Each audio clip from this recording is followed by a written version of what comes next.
a vida espiritual. Por exemplo, uma grande dúvida que paira na cabeça das pessoas é se um cristão que vive fé e obediência, ela pode também ser acometida, vitimada por possessões demoníacas, e se com essas doenças atuais desse século, doenças da alma, se pode gerar psicomatismo, também não só aquela esfera profunda da possessão, mas também na esfera da obra maligna que cerca esse pessoal, mesmo estando dentro das instituições, como uma gama geral de almas humanas. A instituição não protege ninguém espiritualmente. Esses pastores que ficam dizendo, se você sair da minha cobertura, Deus vai amaldiçoar, são macumbeiros evangélicos, são bruxos, que sem nenhum respaldo em lugar nenhum, porque quem nos guarda é o Senhor. Sabe? Eu queria que um cara desse tivesse coragem de me encontrar em algum lugar e falar uma heresia dessa, que eu me levanto em qualquer lugar da terra, meu irmão, para dizer, cala a boca, em nome de Jesus, porque quem me guarda é o Senhor. Não é instituição nenhuma, não é homem nenhum de braços levantados. Eles querem nos levar para debaixo dos pais de santo, com caracterizações agora de vestimentas cristãs, mas é paganismo isso. Segundo lugar, houve um tempo em que eu dizia com absoluta certeza que um crente verdadeiro jamais ficaria possesso, porque naquele tempo havia crentes verdadeiros. Hoje em dia o que você vê é uma multidão de gente dentro de igreja que não sabe nada de Jesus, não sabe nada da proteção que eles têm em Deus e na graça dele, não sabem nada do poder e da habitação do Espírito Santo protegendo a vida da gente mesmo. Ao contrário, eles estão acostumados a irem a igrejas onde os demônios são invocados. Pombagira, manifesta para sair, agora o demônio vai se manifestar para sair. Tem gente que vai para cair, vai para entrar num ciclo que não é nem de possessão demoníaca, de psiquismo demoníaco. Desenvolvem uma psique condicionada a toda a cenografia da possessão, e tem gente que precisa se alimentar da possessão. Eles vão, se você estudar o fenômeno que acontece hoje no meio neopentecostal, você vai ver o condicionamento profundo que certas pessoas têm ao rito da queda, que interessante, começou no início da década de 90, como queda estilo Benny Hinn, vou jogar meu paletó, vou soprar em você, e eles vão cair.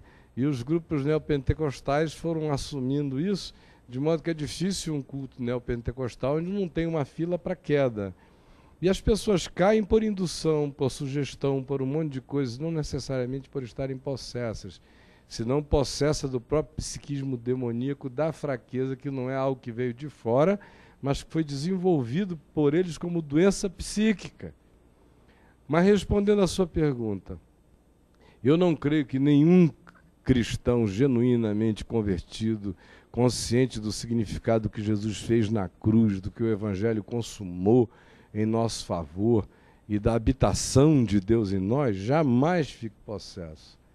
Se você vira uma pessoa assim possessa, das duas uma, ela de fato não teve a experiência de fé genuína que confessava, ou não está possessa, está sofrendo de uma outra coisa. Às vezes a mente arma truques. Há pessoas que, quando estão muito culpadas, se punem, identificando-se com o que de pior elas conseguem conceber.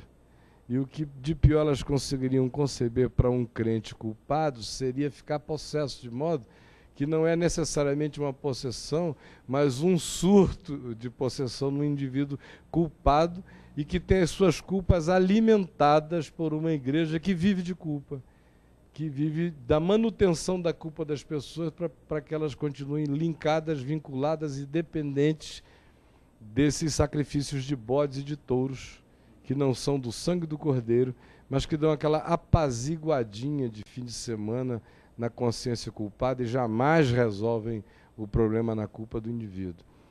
Você pode encontrar cristãos oprimidos, você pode encontrar gente genuinamente discípula de Jesus, vivendo até mesmo num momento de fragilização profunda e de dúvida, uma espécie de sujeição maligna, perversa, que é quando o indivíduo não perde a consciência dele, mas frequentemente fica se vendo e se assistindo com movimentos, gestos e declarações que ele mesmo reprova e não sabe por que deles estão procedendo. É aí que é originada as doenças psicossomáticas, na sua opinião? Não, acho que as doenças psicossomáticas independem disso tudo. Doença psicossomática é gerada por estresse, por neurose, por paranoia, por culpa, né? E medo. E o que é a doença psicossomática? É a fragilização da alma, repercutindo a sua fragilidade no soma, na carne, no corpo, de modo que o psicossomático é o que tem origem na mente, na alma, e que se materializa no corpo. E tem consequências as mais diversas. As mais simples e comuns são doenças de pele, que acontecem por estresse em geral, né? E outras vão se aprofundando, a ponto de que você pode ter câncer que foi gerado por uma ação de somatização a partir de um desequilíbrio psíquico crônico e constante. Nem toda doença desse nível tem a sua origem psicossomática. Às vezes elas são heranças genéticas, né? Às vezes elas são maus tratos que o corpo sofreu durante muito tempo, às vezes elas são produto de determinados hábitos viciosos que fizeram mal à pessoa durante muitos anos, seja o tabagismo, seja o excesso alcoólico, seja o uso de drogas, seja um monte de outras coisas.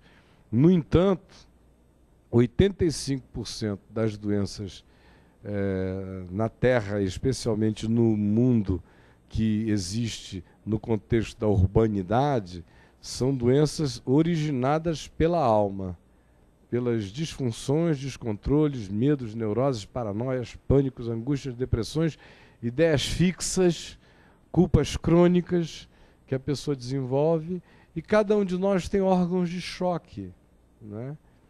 E se eu fosse levar em consideração todas as opressões e esmagamentos multidirecionados que eu já tive na minha vida, era para eu já ter morrido de alguma doença psicossomática algum tempo atrás, né? E porque o bombardeio, mesmo nas épocas extraordinariamente gloriosas, era horrivelmente pesado, porque você não é um mineral, não é feito de pedra, você cansa, se exaure, se esgota, e durante anos e anos e anos não havia limite, né? E eu tenho muita dificuldade para dizer não, então às vezes você está no meio de coisas que, fazendo-as enquanto a sua cabeça já está em 4 outras, e isso vai gerando dificuldades. Mas o estresse da opressão, de você simplesmente se ver morto para todo mundo, e se ver recriado de maneira perversa, reinventado de modo que você não reconhece a você na gravura, na pintura que estão divulgando a seu respeito. E todas as outras coisas, com todas as mortes e perdas e dores e sofrimentos que eu tive nos últimos 10, 11 anos especialmente, eu imaginei assim nos primeiros 2 anos que a qualquer momento alguma coisa poderia acontecer. A palavra com o pastor Caio Fábio foi muito legal. Inclusive, se você quiser adquirir essa entrevista em DVD, você teve aí o contato que você pode fazer para adquirir essa entrevista, beleza?